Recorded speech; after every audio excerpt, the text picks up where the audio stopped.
for our echo. All right, we got it. Hold on one second. It's going, the little tuk, tuk, tuk, tuk, tuk. That's the technical term for the buffering. It's happening. For our echo. Okay, we're good. All right, we got it. Hold on. Welcome, everybody. So we're here today as part of Pasadena City College's Summer Creative Writing Academy.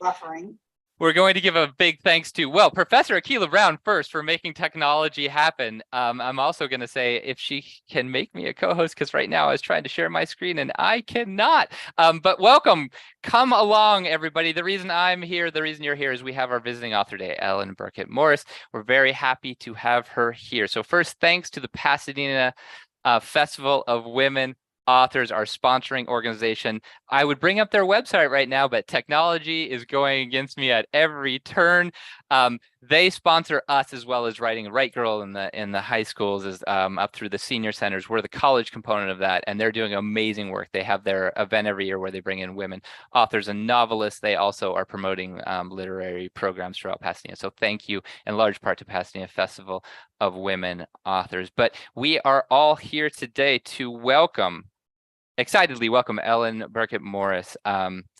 We welcome an award-winning writer and teacher, native of Louisville.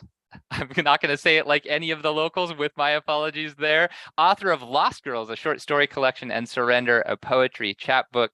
Lost Girls was a finalist for the 2021 Clara Johnson Award for Literature and winner of the Pencraft Award for short stories. She holds a Master of Fine Arts in Fiction from Queen's University, Charlotte. Her stories have appeared in Antioch Review, Shenandoah, South Carolina Review, Upstreet, and elsewhere. A lot of elsewheres. I would show the website as well. We'll get that on at the end of the stream here, because you are prolific indeed. I saw all those publications. Read, everybody. Read everything that she put out there, because there's a lot of good stuff. So join me in welcoming our visiting author, writer, a writer in all forms, Ellen Birkett Morris. So thanks for coming today. Oh, thank you. I'm so glad to be here. So glad to be with you guys. And I've got a little bit of news, which I've got a novel that's forthcoming in March of 2024 that won a prize called the Donald L. Jordan Literary Prize. And so it's the story of a story of a family whose kid has past life memories of Vietnam, alternate chapters with the soldier whose memories the kid has, and it comes together at the end, and it's called Beware the Tall Grass. So that'll be coming out from Columbus State University Press in 2024. And I say that in part just to say, play around, experiment, try all the forms and genres, don't feel limited.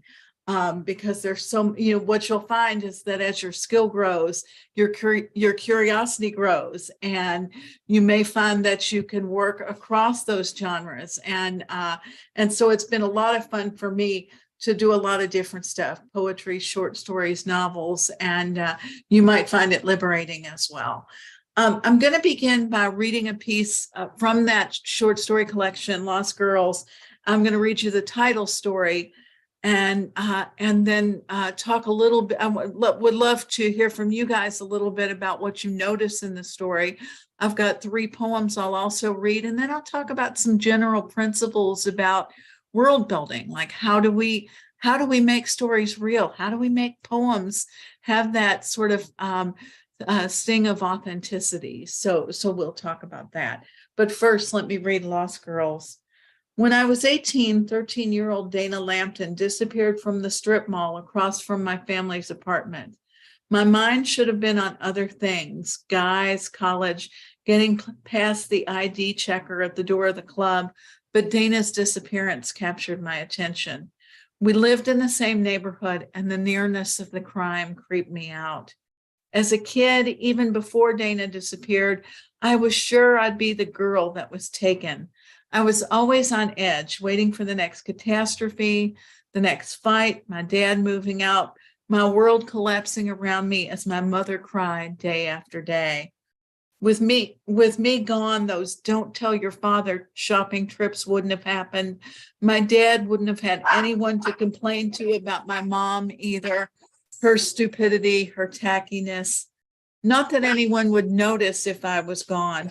My parents were so busy fighting that a change of scenery would have been appealing at times. Why not abduction? The kidnapping of Patty Hearst made the possibility seem even more real to me. Forget the fact that my family had trouble putting together enough money to take a family vacation or buy a new car, much less raise a pile of ransom money. After Patty was taken, any middle-aged man walking down my street with his hands in his pockets was cause for alarm. I almost freaked out when my new friend's hippie dad pulled up to the yard where we were playing and yelled for us to get into the van. Images of child slavery rolled through my head. I'd be kept in some commune, forced to mix batches of granola and make homemade yogurt day and night. I even dreamed about being kidnapped. My captor bore a striking resemblance to the 70s television character Archie Bunker. In the dream, his mother, a kindly gray-haired lady, offered me cake. I woke up in a cold sweat, convinced I had tasted the icing. As time passed, I realized I was just too old to be kidnapped anymore. Dana had taken my place. When she came up missing, the FBI combed every inch of the nearby field. The local paper ran her picture once a week for the first year. I saw her parents on the television, arm in arm, united in grief, and I had a flash of envy. My parents had divorced 4 years before, wrapped up in their own lives. While I tried to figure out high school and how to keep my grades up on my own, my parents requested my presence for drunken midnight weeping sessions and second marriages. I always showed up. Years went by and still there was no sign of Dana. How does somebody just vanish? In my imagination, I see her getting older, locked in at night, moving from apartment to apartment, somebody's cries, and me on the outside, following my usual routine, school, dates, graduation, college, first job. Sometimes I feel like I'm living for the both of us.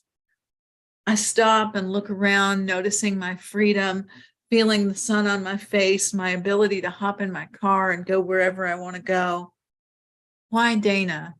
I could only guess it was an accident of timing.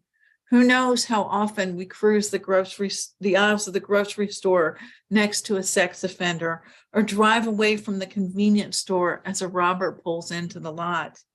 Is it fate, karma? There are no free rides, that's for sure. All we can do is watch our backs and hope for the best. I can't seem to forget her. Every birthday, I do a quick calculation comparing her would-be age to my own. Every few years, I come here and leave something for Dana. Tampons, an old set of car keys, a graduation cap. She'll be 21 this year. Tonight, I'll leave this bottle of Jack Daniels. By morning, it'll be gone. So, Thank you. thank you guys. So I wanted to take a minute and hear from you guys with any questions or observations you might have about what you noticed, what you noticed in the story. Let's see.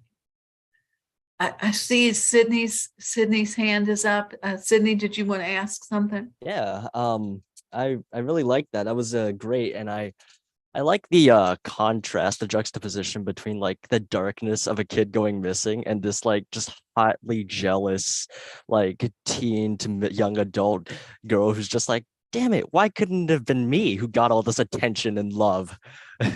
Yeah, yeah. It's great. Well, thanks. You know, that's so I think part of our challenge when we're writing short stories is we want to make our characters really, really unique. And one of the best ways to do that is, like you said, to find a juxtaposition or a serious contrast. We're going to expect them to be sad and mournful, not jealous, right? So we're going to find little twists, little quirks in our characters that are going to make people sit up and pay attention to who they are. Anybody else have any questions? Observations, anything else? Anyone in the Zoom, if you want to raise your hand, we can call on people here, or if you put them in the chat, I'm happy to read those aloud. Also, if you're in the Zoom, you are in luck. I was able to put a document provided by our author, and thank you for that, of the reading the story you just heard. It looks like you have a Okay. question from Tanya. Yeah, thanks. Thank you. Thank you, Ellen. I love your short story. It's so good. It makes me want to wish it was like a book so I could like keep reading. Um, my quick question was that how many drafts did it take you to get to this point? And like, did you just randomly start like writing, or did you plan like what was gonna happen or her thoughts? Because it seems so organic and normal and just it builds up. It's like momentum. And yeah, I wanted to know more about your process. Yeah, absolutely. I'd be glad to share that. I will admit that this story was motivated by a real life incident. So there was a Russian immigrant who, when I was 18, she was 13 and she was kidnapped from a mall close to where I lived. So it was an idea that lived in my head for a very long time.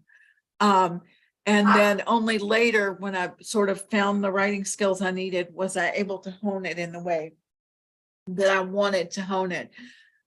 In terms of number of drafts, I'm not entirely sure, but I will say that I wrote it first as a piece of flash fiction, and then wrote it as a dramatic monologue, and it got published in a magazine that was drama for young people. And I think if anything, what changed as I went along was I got a little more precise about the details. Like, what sort of items are you going to leave for her at what particular age, right? And I wanted those to be just right. And I wanted those to be the kind of details that when you as a reader heard them, they were going to strike you in the gut. Okay. So tampons, car keys, bottle of whiskey, all of us can relate to that on one level or another. Those passages in life. So that's kind of how that unfolded. I would also say, in terms of my stuff seeming organic, oftentimes I will, as I'm writing, I'm going to look for the idea that will logically follow the idea that came before it. So I let myself do a certain degree of free associating there and just let those thoughts flow and see what comes from the paragraph before. And I don't do a lot of censoring of that. I really put all that down on the page. And then later I go back and say, okay, does this belong here or not? But it tends to give it as, and one of the stories in the collection, Helter Skelter, is complete free association. It's a young girl's mind. And I literally springboard from a word that's in the sentence before to the sentence that comes next, from a single word to the next thought that comes into her head. And because it's a young protagonist, I'm able to get away with it because it's very free associative and innocent and young. So that's kind of how I work with that. Any other questions or? Let's see, we have a couple comments in the chat. First, Professor Brown's telling us if you're watching live, you can also ask questions there as well. So please do. So if you're in the Zoom, you can put them in the chat or raise your hand. If you're on the live stream, you can also ask questions as well. A comment in the chat, Debbie, I think that you captured the experience of being female very well. And I think we all appreciate you talking about the development of the story and the craft, how you wrote it and how it came about. Madeline asked, was also going to ask if this was a more personal story for you. So thank you for sharing. Yeah. And I was going to say, with the stories in Lost Girls, not all of them there are very few that are inspired by anything real. But what I like to tell people is that while the circumstances are made up, the emotions are very real, pulling from my own feelings of loneliness or isolation or mourning or whatever it might be.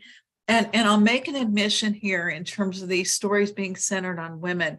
I initially wrote this book as a series of short stories through the lens of a male photographer who goes to a small town and takes pictures for the bicentennial. And nobody liked that male character.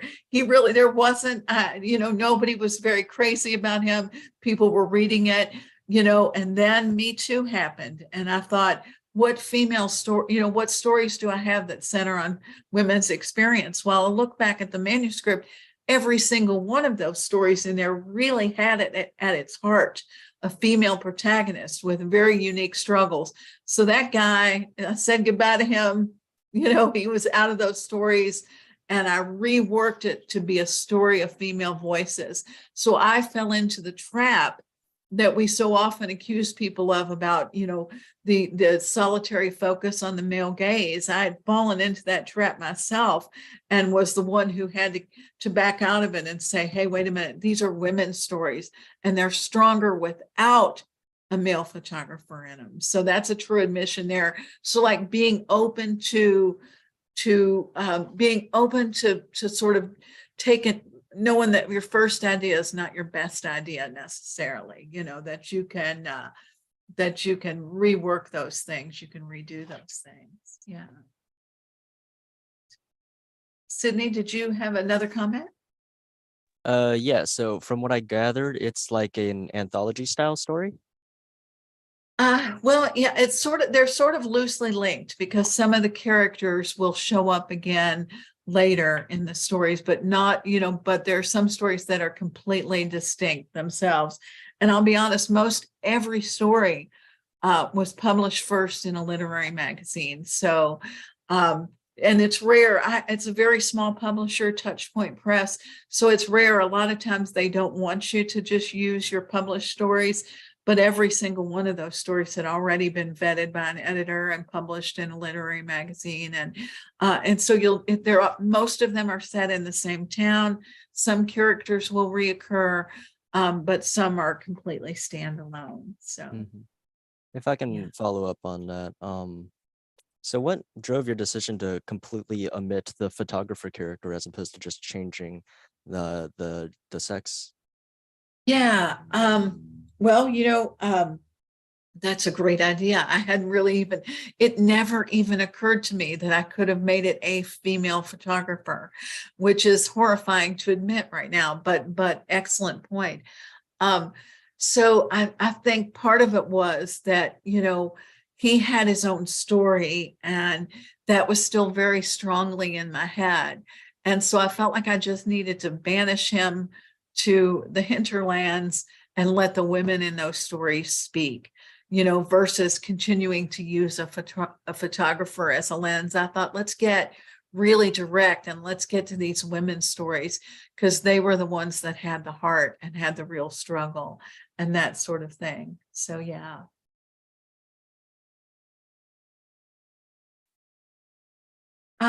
So Tanya's question, do you know what happens beyond the story, like who might have kidnapped the little girl? And, the truth is, I really don't have any idea about that. I guess in my mind, the character I might be a little more concerned with is this girl who's strangely jealous. How does the rest of her life go? Does she learn to let go of that bitterness about her family situation? Does she continue to remember the girl who was taken well into adulthood? Those are the kinds of questions I wonder about, although I haven't thought of writing a sequel to that. So, yeah. Any other question?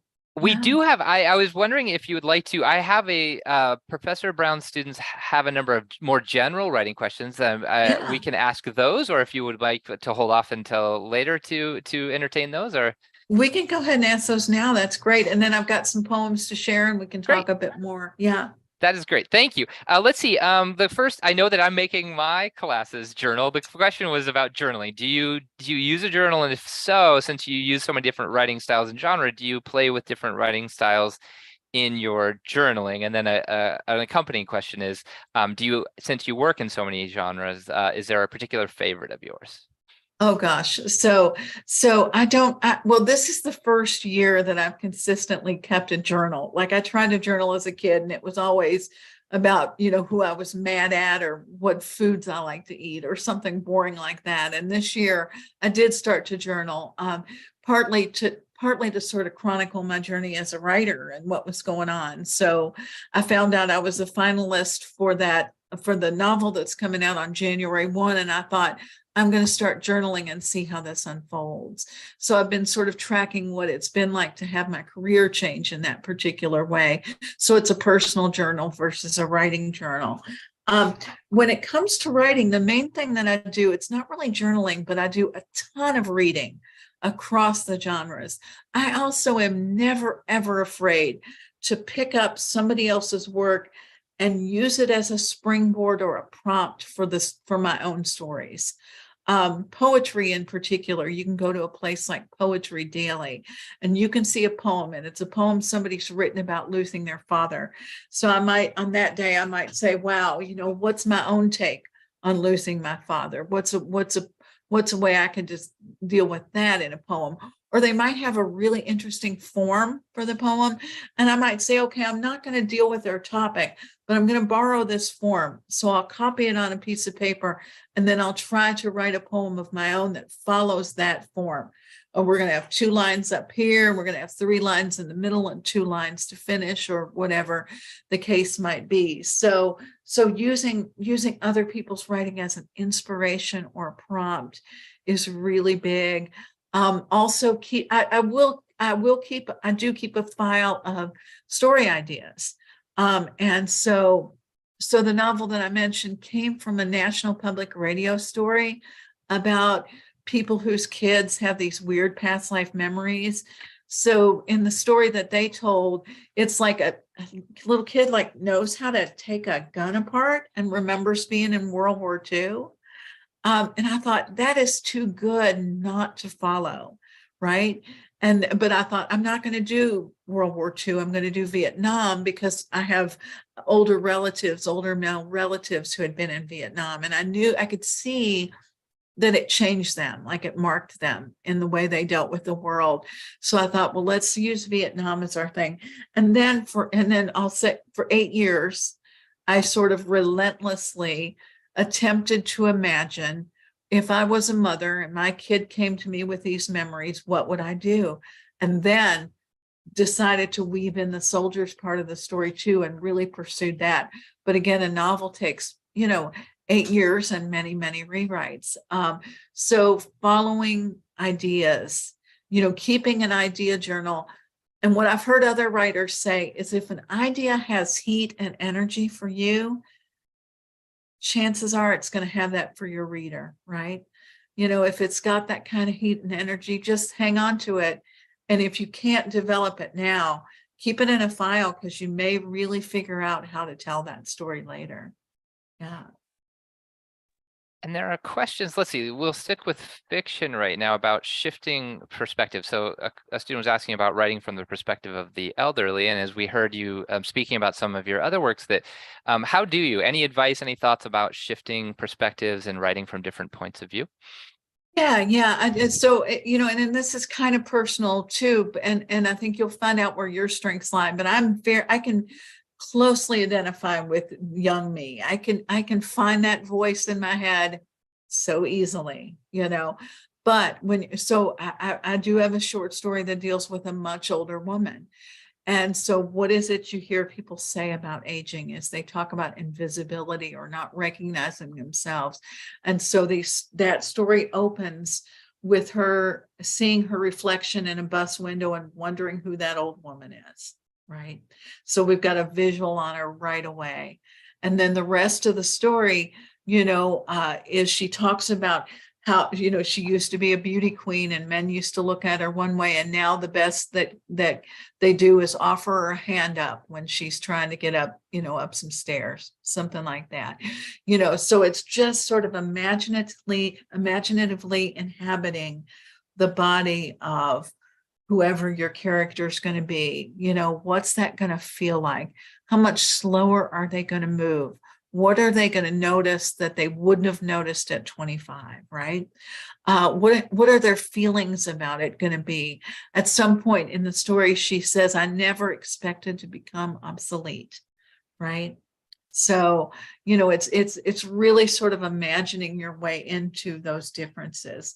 And then in the story with the voice of the young woman, she sees her sister engaged in this sex act with her boyfriend, but she doesn't quite get what it is that they're doing.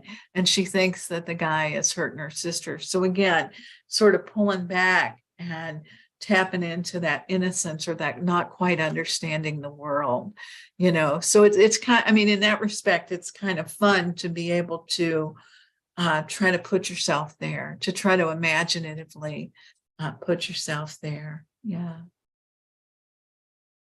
Thank you. And to follow that, let's see, there's a number of questions. If we can shift into nonfiction, it looks like there was a number of questions the students have, and I'll combine some of these about the working in nonfiction.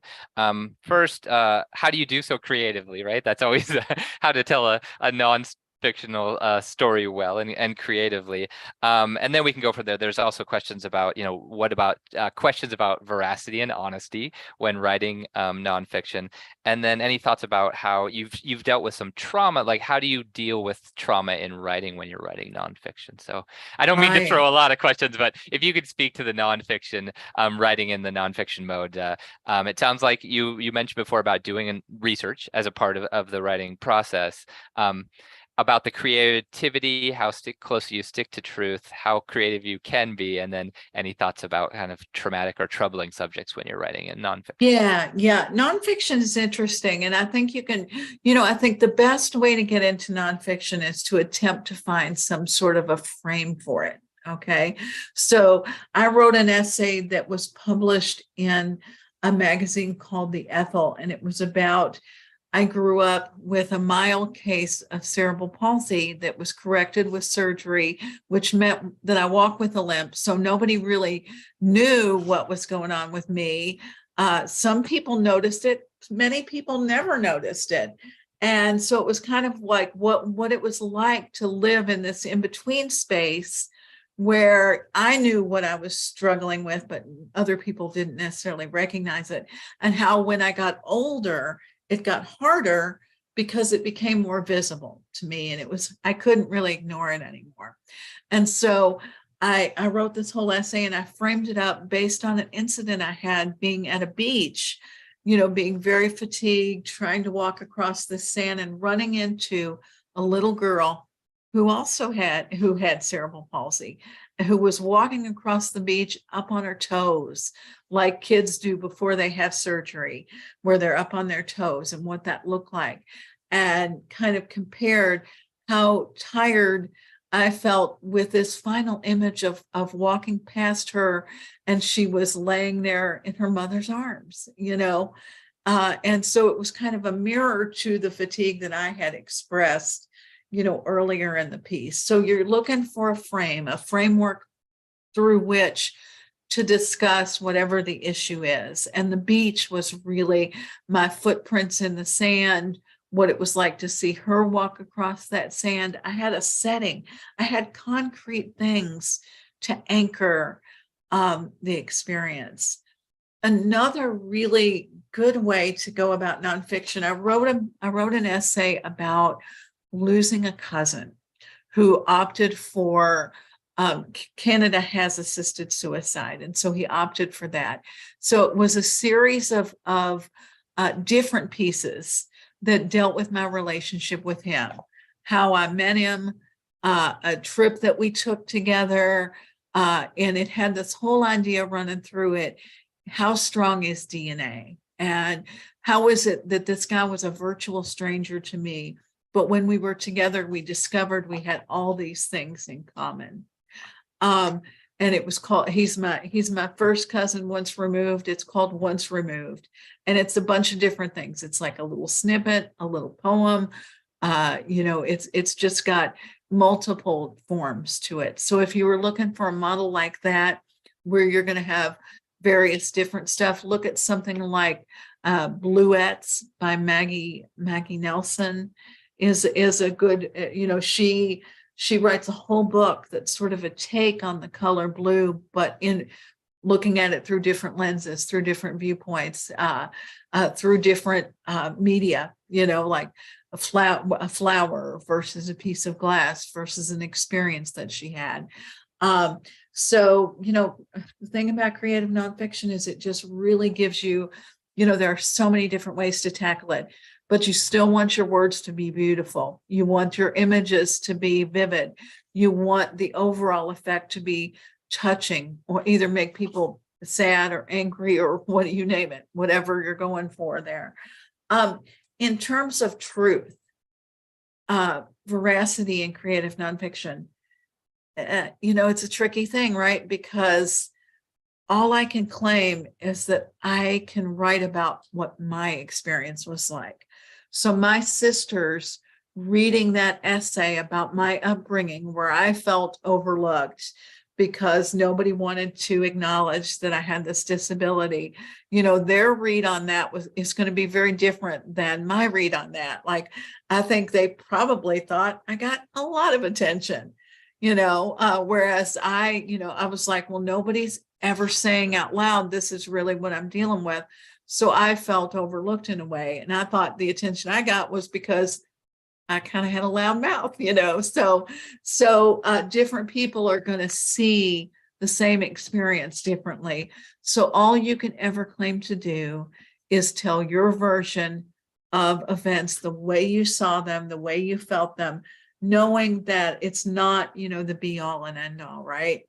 And then you kind of have to deal with the fallout, from there. So, with creative nonfiction, I would say play around with form, use varied forms. You could include pictures, poems, snippets of facts that you could weave in, and here's the other thing, and this is hard advice, but my best writing came from this advice.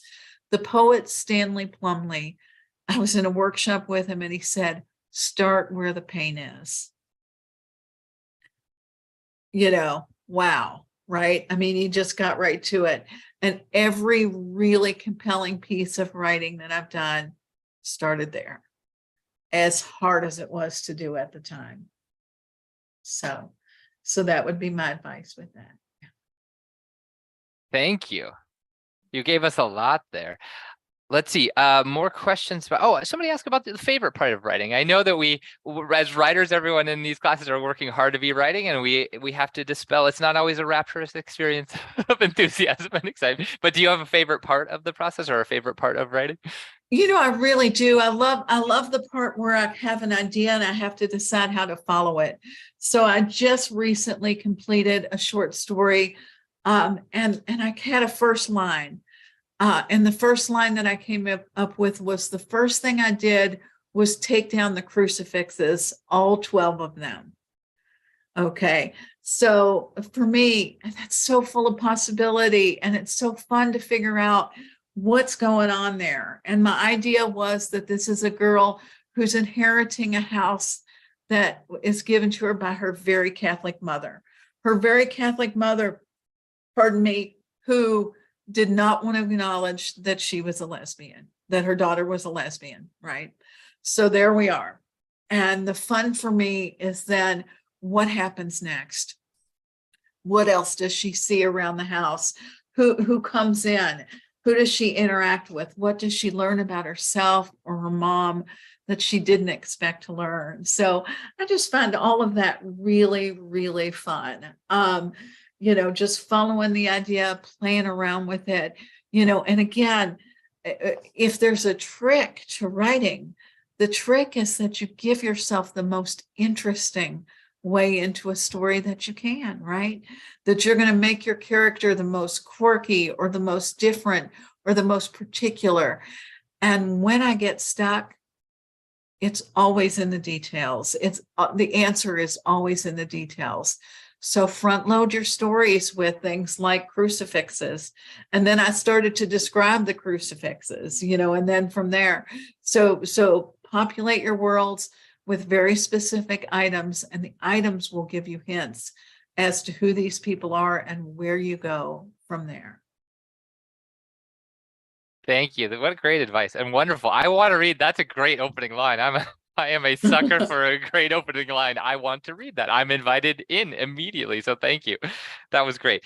So more questions. I will loosely group around questions about inspiration and questions about tips for how to be actually a working writer. Let's start with the inspirations. Works that inspired you, something that inspired your own writing, or what are you currently reading or like to read, works or kinds of reading that you're doing now?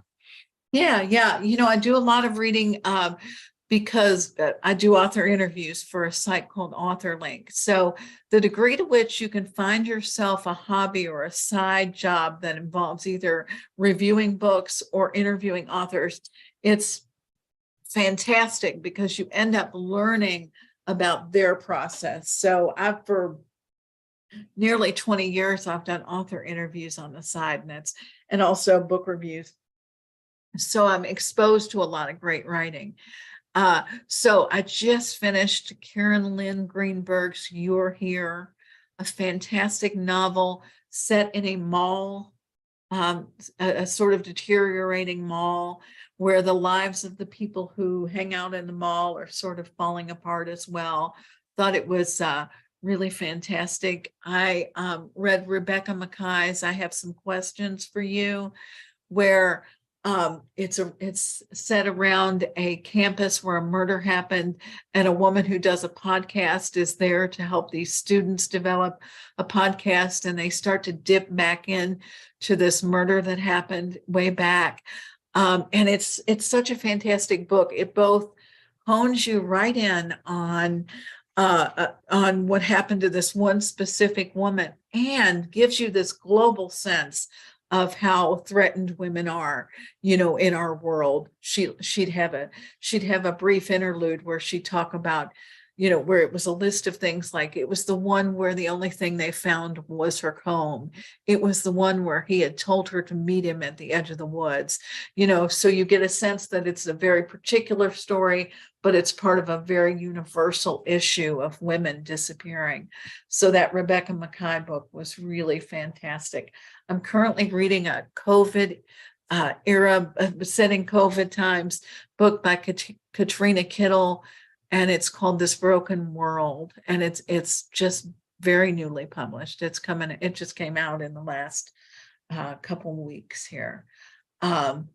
And so, yeah, and then in terms of poets, well, I mean, I love Elizabeth Strout, which many people love her. In terms of poetry, I love Mark Doty. I love Billy Collins, Jane Kenyon.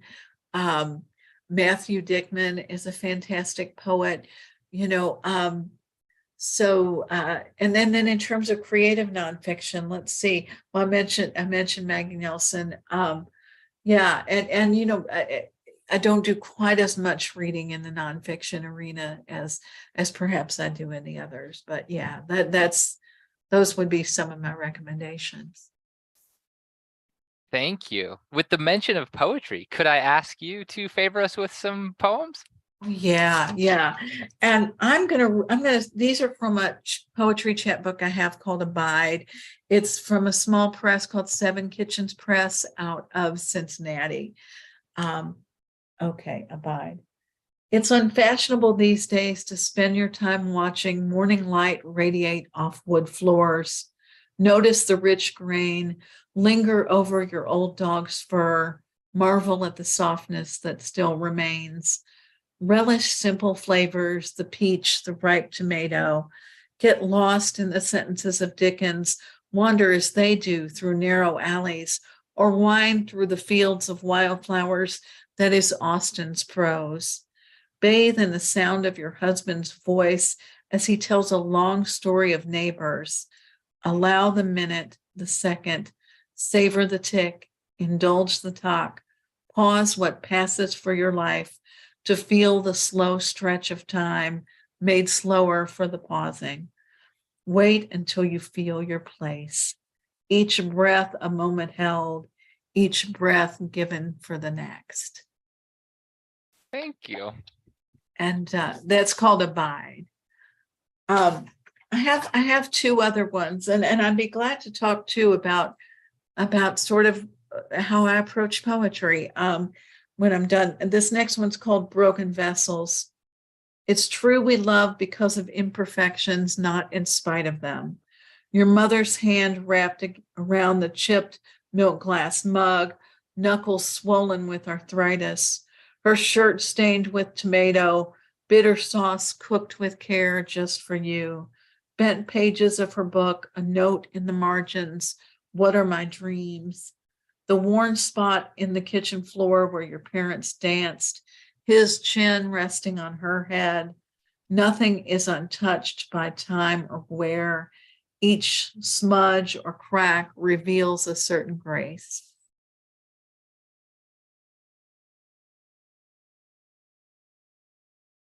And I've got just one other poem I was going to share with you guys, and this is about my cousin. I mentioned the nonfiction piece that I'd written about him, and this is called Ken.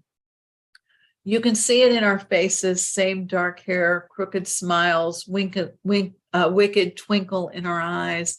I met my first cousin once removed in Quebec City. We strolled the cobbled streets, lingered over lunches of ham and brie, cups of rich coffee. We headed for the coast, unspooling our lives as we went, finding the web of things we shared by virtue of blood. Wanderlust, irreverence, the pull to play the odds. We stopped at a blueberry stand in the middle of nowhere, bought a pint of small, deep blueberries and ate them in the car as we passed green fields, our hands purpling. It will be hard to return to real life, I said. This is real life, he said. Thank you. For those in the Zoom, I did, the document is in the chat that has both the short story and the poems that were just read. If you could speak to the poetic craft, that we would appreciate it.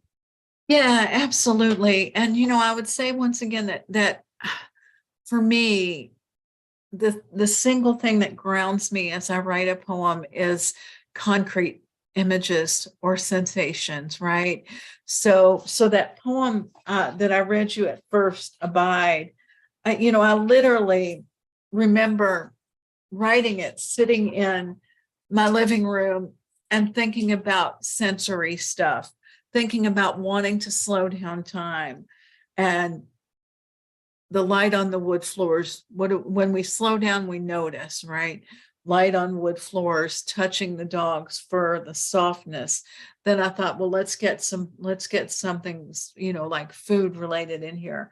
What are sort of the richest, freshest kind of images, the peach, the ripe tomato. And then immediately I thought about how time can slow when you're reading. So, Dickens' wordy sentences, which surprisingly actually slow you down as you read them and resemble narrow alleyways, versus Jane Austen's also wordy prose, which feels more like wandering through the wildflowers. And then I thought about my husband, who talks really slowly and tells me these super boring stories about our neighbors. But because I love his voice so much, I always listen. I may not be getting all the details, but I love just the fact that he doesn't feel rushed by the world, and he tells those really long stories. And then kind of inevitably you get to what has the most metaphoric power. It's going to be the clock, the tick and the tock, right? And so that's how I got to that, and then tick tock of the clock reminds me of the in and out of the breath. So again, it's that free association that we get there. And then with the second poem, The Broken Vessels, like the title kind of says it all. I'm looking for things that are imperfect, but that you love anyway. The glass is chipped, the knuckles are swollen, the shirt is stained, the book is marked, the kitchen floor is worn out. And yet each smudge or crack reveals a certain grace, right? So if we give ourselves a theme, if we give ourselves a focus, we can find things that connect to that focus. And it's like, and sometimes you just put it in there because it appeals to you, but by the time you get to the end of the piece of work that you're writing, the object has gained a metaphoric weight. Like, at first it's just a broken mug, but by the end of the poem, it's all about how we're constantly breaking down and we need to savor those moments that we have, right? There's grace in imperfection, there's grace in deterioration, even, you might say. So part of the trick too is when you're revising your work, look to see what threads you've given yourself. Look to see if because generally, it's all in the text, right? It's all going to be in there somewhere. And then with my cousin, it was just, when I literally did say to him, it's going to be hard to go back to real life. And he said, this is real life. And I thought, well, he's right about that. And so it was really just a desire to sort of chronicle that strange connection we felt to one another, and this idea that even though we were strangers, we shared these things, and they seemed to be like family traits and points of connection. So I just sort of put you in the car with us on that journey. But anytime you can think of a framework like that, the journey, or a theme or something that you can hang your hat on, it just makes it easier to make those connections. So I came up with like 4 principles of world building that might be helpful. One is use concrete objects that hold metaphoric meaning: empty bottle of whiskey, ticking clock, broken mug. Try to pick a particularity of voice or viewpoint. So the sad, jealous person related to the kidnapping, the sense of lingering or noticing, the actual voice of the kin in the poem. So besides using concrete objects and seeking a particularity of voice, make your work alive with detail and let the details guide you to the plot points. If there's an item in your story or poem or creative nonfiction, it's going to be used, it's going to be seen, it's going to be referred to again later, right? And then the other thing I would say is be specific. So none of us is generic in any way. We see and feel and experience life uniquely. So make sure that your characters do that too. Just let there be nothing generic in your fictional worlds, right? Make it all particular. And the more detail you put in, the more people are going to be able to relate to it, which is kind of crazy. The more specific and quirky you are, the more people will just totally glom onto it and see themselves in it.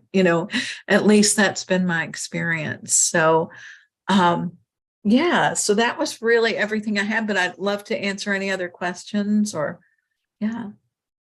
Thank you for the 4 principles of world. That's wonderful. That was very pithy and distilled. I appreciate this advice. I should hang this behind me when we're talking in our creative writing groups. That's wonderful.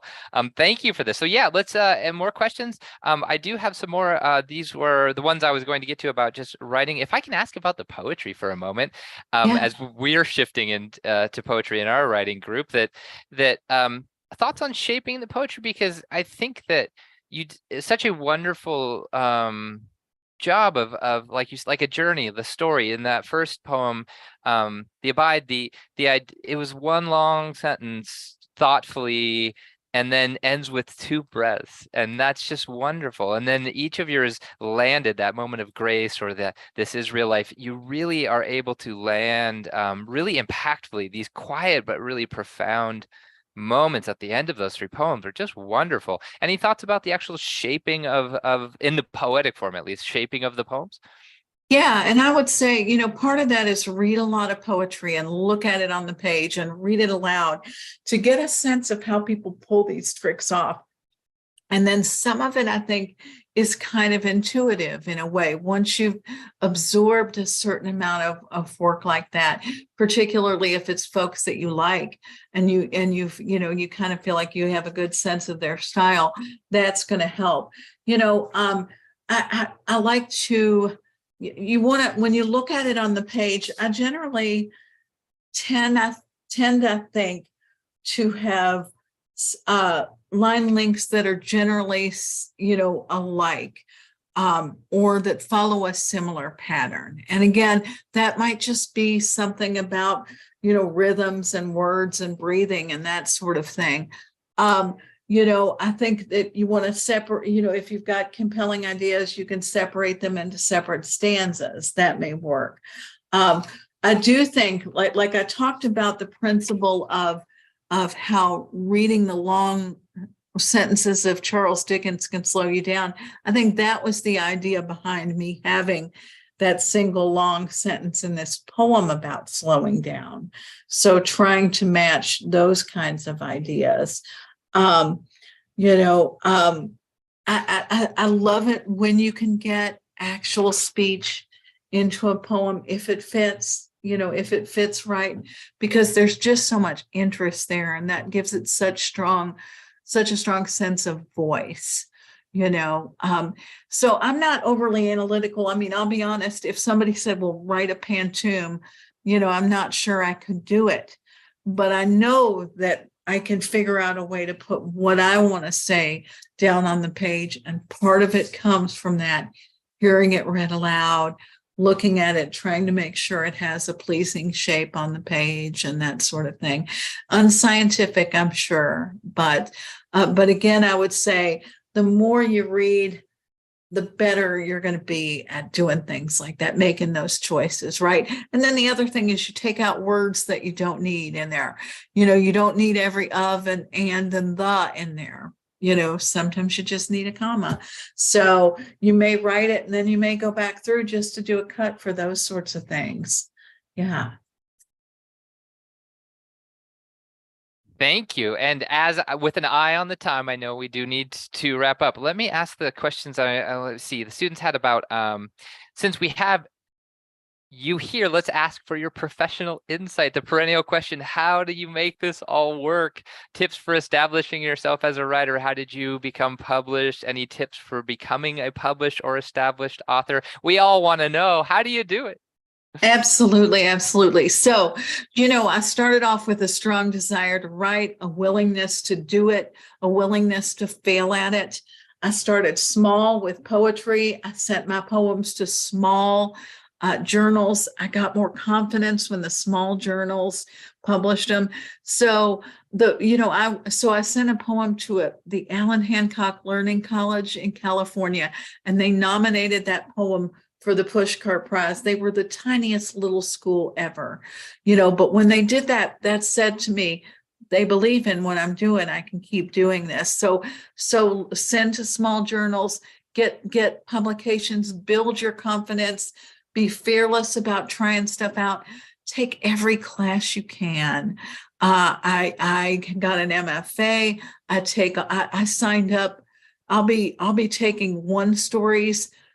They have a package of classes, costs like $35, and it's all about craft. I'll be taking those classes next week. I met Kirsten Ogden, Dr. Ogden, at the Kenyon Review Writers Workshop in Ohio. So I'd go to summer workshops where I'd spent time and met other writers, friend writers on Facebook. Do everything you can to be a part of your local community, go to readings, but mainly do the writing, submit your work, be fearless about submitting your work, be relentless about submitting your work, be relentless about revising your work. If you get it back, if you get the same piece back after 20 rejections, maybe you go back in and you change it and then you send it out again. I will say my publication history, which is pretty extensive, is a function of being really aggressive about submitting to literary journals. So, for every 100 pieces I send, maybe I get 3 or 4 acceptances, but that's the way I was able to kind of build a resume. And then when you feel like you have stuff that hangs together, whether it's poems or short stories, think about building a collection and think about what theme shows up over and over again in the collection of pieces that you've got. And that's when you can send off, to a poetry chapbook competition, or when you can send them to either an agent or a small press short story collection. like I did with Lost Girls. Then there are competitions like the novel competition that I entered. So, the more you do it, the more you're kind of going to learn what the universe of all of that is like. Jane Friedman is a lady who puts together resources related to publishing, and she has a wonderful handout that explains self-publishing versus independent publishers versus traditional publishers. So looking at Jane Friedman, that's a great place to go. Yeah, and in terms of writing contests, you can literally kind of Google short story contest and come up with a universe of those. So Hunger Mountain currently has the Frank Mosher short story contest. You pay to get in, $500 prize. Zoetrope has the All Story short story contest running now. All of these you can find, online by Googling things like that. But yeah, entering those kinds of things when you can afford to is a good thing too. But mainly, and I really can't say this enough, like believe in yourself. Well, work hard, very hard, but be relentless about believing in yourself. So 2 weeks before I found out I was a finalist and ultimately the winner of that novel competition, I thought, maybe it's not any good. I haven't heard anything. Maybe it's not any good. 2 weeks later, so just keep, again, remember that you need to be relentless. You need to be open-minded. You need to be a constant learner, and you need to try to believe in yourself and just keep putting your stuff into the world, because that is how that happened for me, right? Honestly, it's that combination of things that got me where I am. So, yeah. And then when you do learn some stuff, don't be afraid to share it, because that's the best part, is that the other people are going to take it and go and learn to do their thing. So Thank you. That was inspirational. I really appreciate this. Thank you. So thank you for our visiting author, Ellen Birkett Morse, for coming to share and generously sharing your writing, your short story, your poems, your thoughts on the process, thoughts on all things writing. We thank you in large amounts. So a round of applause. All the emojis can appear on the screen. The quiet applause of the Zoom. Thank you for coming to visit us today. Yeah. Yes. See her work there. I will provide links for my classes and her website and the works that she generously shared with us today. I guess I should give a shout out as well. Kirsten Ogden, who brought us all together, brought our writer here today. Shout out to Kirsten and Professor Akila Brown, who's here today and doing part of this program as well. And last, of course, the shout out to, I'm sorry, this is part of the series, everybody. You know why you're here today. We have writers coming up, Erica Simpson next Thursday and Thursday after, Corey Kofer coming. So we do have authors coming up for the rest of our Pasadena City College's Summer Creative Writing Academy that I'm nothing but excited about, because I think this is amazing and what an opportunity. And lastly, thanks goes to our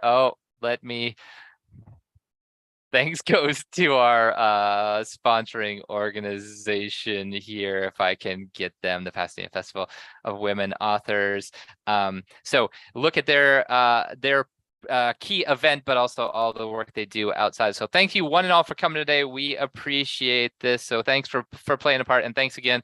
Thanks for showing up. Thanks for asking smart questions, and thank you to our author. Thank you so much for doing this today.